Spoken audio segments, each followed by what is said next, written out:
All right, everybody, welcome to AWS Summit DC happening 2022. With me today is Marit Hughes from Ingram Microcloud. Okay, Marit, what is your title? Because I tried to ask you before and then you're like, oh, well, this is what I do. I need you to explain for me. Yeah, absolutely. So my title is Senior Technical Consultant, which we all know tells you nothing about what I do or what I know.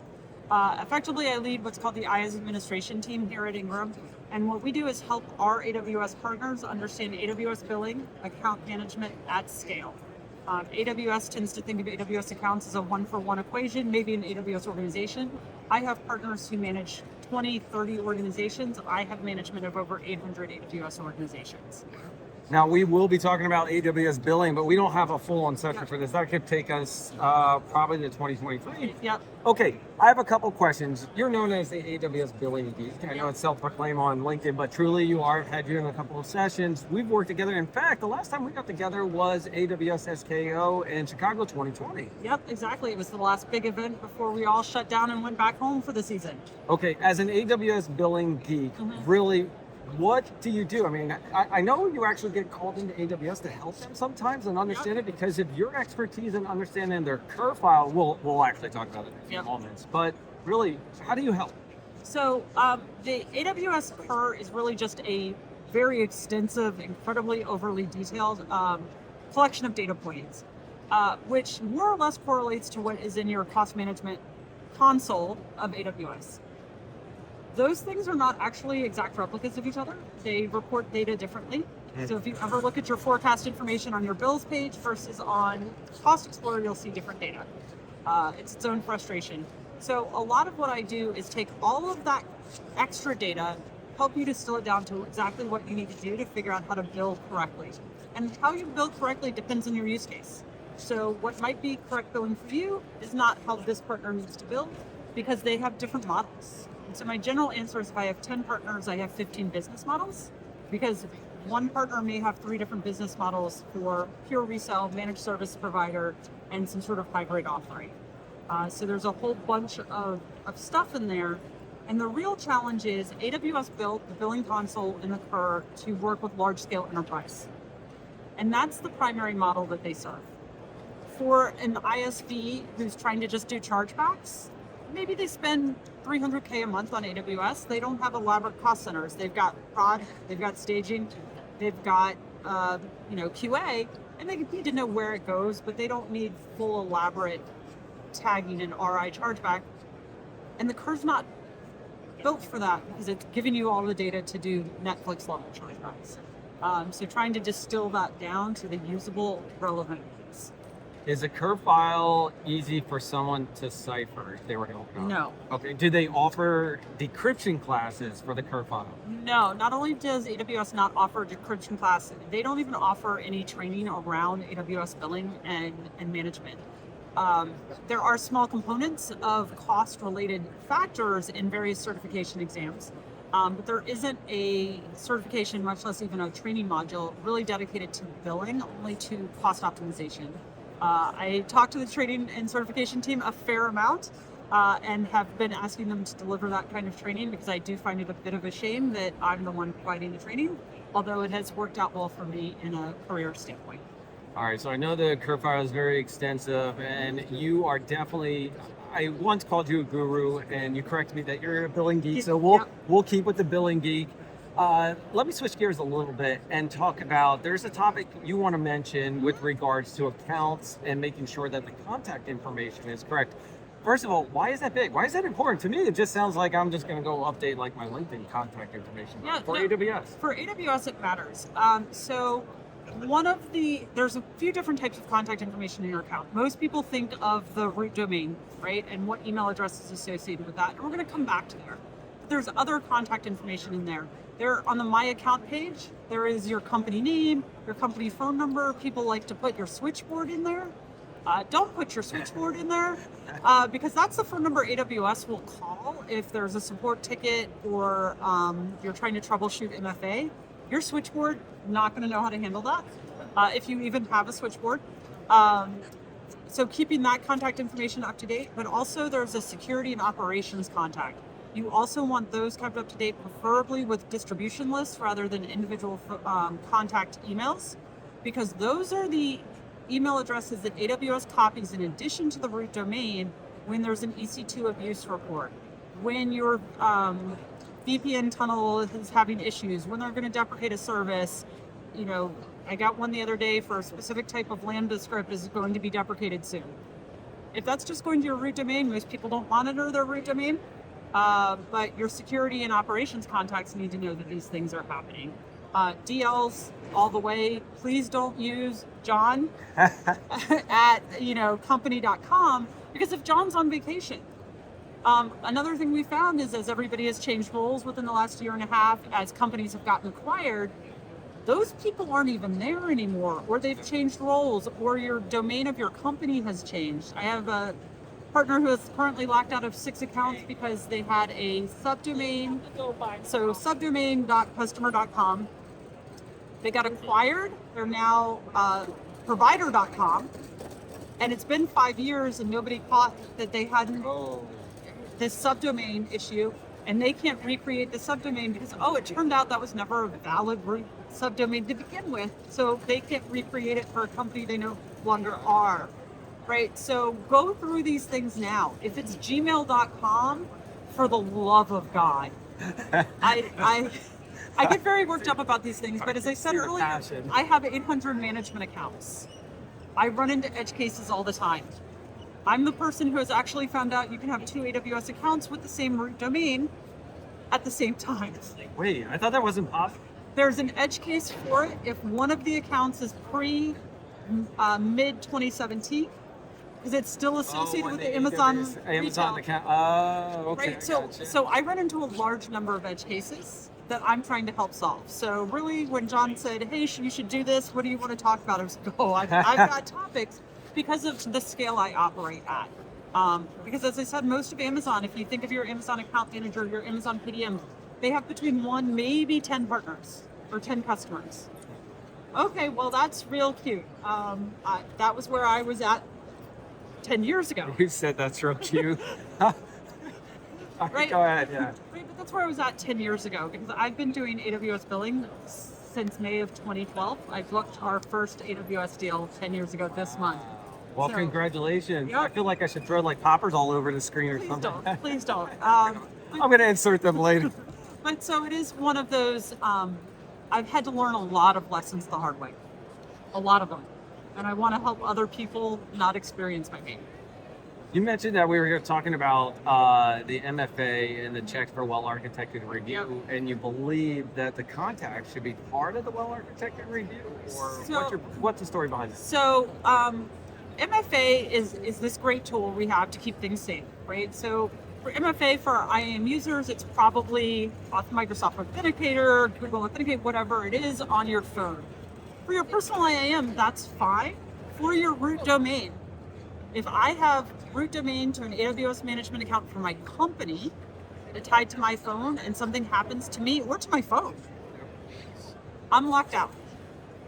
Which in general, like, you can go through the MFA troubleshooting process as long as it's your current company domain and your current company phone number in the account.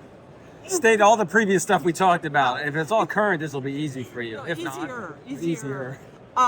Right, but it turns out that things happen. So I have a root domain of a management account that we are currently locked out of because the MFA is going to the phone of somebody who is hospitalized. His priority is not helping us get back into the account. His priority is getting healthy, and those types of things happen. Especially what I'm afraid of is with everyone's role changes in the last year and a half to 2 years, is nobody even knows whose phone it's on. I've been there. Okay, anyway. Right, so if something is set up at devops@company.com, great, you know what the root email address, but is it your former VP of engineering? Is it your former team lead? Like, whose phone is getting that notification? Right, so create a standard process, centrally managed MFA, or at least with more than one person on it, but make sure that stuff is updated and maintained. Well architected says, do you have MFA? The well architected doesn't say, have you checked whether it works and whose phone it's on? That's a good point. Part of your LinkedIn profile says voice of the partner. So I think that helps not only give a perspective, but some feedback to add, because the well-architected framework is a living, breathing document. So those are things that can change. But there are also things that as you're working through your own well-architected review, whether it's with a tool like InOps, whether you're trying to use the standard AWS offering, whether you're just trying to recreate it as a thought experiment, right? The checklists on the tool on the review are great. I'm not saying don't use them. I'm saying that if you stop there, you're not thinking of well-architected in the way it's meant to be, which is a holistic review of your environment. And at a certain point, AWS has to draw a line on checklists and say, MFA, this is your responsibility to know what that means. So make sure you're taking the time to understand the checklist, the point of the item on the checklist, and not just saying, yes, I have MFA. So think deeply into it. I love how you gave InOps a plug in there. Thank you, sir. I usually do that at the end, but this was not paid for, by the way. It was not, right? InOps is one of the partners of my company, right? But there's a bunch of tools out there that do it, and a lot of people just following the paperwork. However you choose to do it is fine. Just don't check the box to say you check the box. Make sure that stuff is up to date, accurate, and will serve the test of time. This is why I'm such an advocate of distribution lists over an individual name, both as the root domain, but also as the contact information on those security and operations components. Marit, thank you so much for the insights on AWS billing, not only the well-architected review and the MFA. I'm going to switch gears for one quick second. We are here at the Washington, D.C. Summit. We've all talked about being back in person. You were here yesterday for the pre-day. You're here back today, specifically, hopefully, for this recording. Yes. Anyway, Ingram Micro has actually a booth over here. They got a cool sponsorship. Out of the whole entire event, what are you looking forward to? I mean, what's the best thing that or the feeling that you're getting out of it? Are there any sessions? So this is where I'm going to put in a non-traditional answer, but it's also the reason we all come to summits, right? We like the information, but it's really the hallway track, right? Who you see, who you run into, the accidental conversations you have. But I'll also say that I grew up in public sector. And when I walk through this summit, it's a version of a reunion for me. Everybody I've worked with, like John, who I originally met in a very different role, that you just run into in the hall, and it's reconnecting, seeing where people have ended up now, what lessons they've learned, because nobody can talk about AWS for long without talking about some lesson they learned.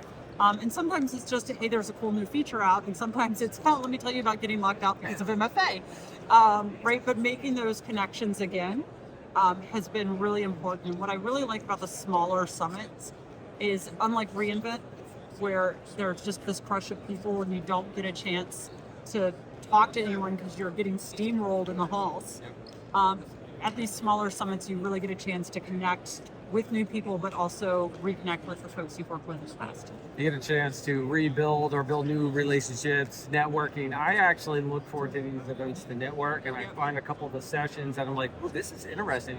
And I'd like to share more information about it. I do like the expo. I hang out here a lot. Expo Hall is one of my favorite places to be, but it's truly about it's where you see the people to make the connections the most. I have been down here, so I just got here today. I've been down here probably 10 times, up and down, up and down and back, and it's just for those connections. Marit, I really appreciate it. So Marit Hughes, Ingram Micro, and I can't pronounce her title, but I'm just going to go with AWS Billing Geek because it's fair. I think everybody knows you as that. In fact, I've had you come in for training for another company I work with. I loved it. By the way, thank you so much for taking time out of not only your work, but your personal to deliver those sessions. I appreciate it. Thank you for joining me. Yeah, absolutely. And anytime anybody has questions about weird AWS things, I'm happy to help, even if you're not one of my partners. Just because I think the more educated folks are, the more successful the cloud will be. And I've enjoyed being in the cloud. I want to stay here. I just thought of an idea. AWS Billing Immersion Day. We could try one. Oh my God. Can we coin that AWS? We want to do that. I'm going to suggest a half day, because generally at a half day is when people's brains start to explode.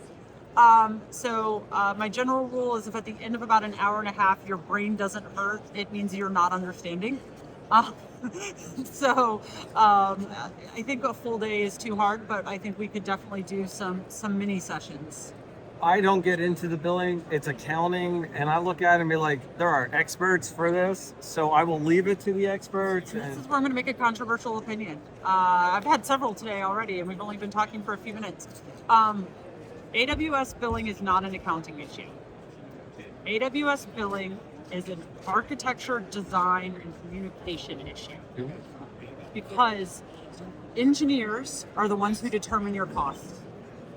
Accountants pay the bill and help you understand when you're purchasing your RIs, what method do you need to use to buy them so that it is most advantageous for the company. I like Because all upfront saves you the most money, but then you start to head into, do we need to spend this cash right now? We might have a cash flow issue that we want to wait on that. So maybe we buy a portion partial upfront right now and wait. That is what the finance side of the accounting finance side of the equation is. Everything else is an architecture, design, and communication problem. Because under on-prem, tech folks talk to accounting every 3 years when they need to do a large server order. You need to be talking to those folks more often, but over fewer dollars, just to make sure that you're all on the same page. Yeah. But the costs start at the design and implementation. I like that. That's a new way to think about it. I appreciate you correcting me and putting it here. Now I'm going to think about it a little bit more the next time somebody asks about it. If it were only an accounting decision, it wouldn't be part of the well-architected framework. Oh, well, there you heard it. Marit Hughes, Ingram Marco.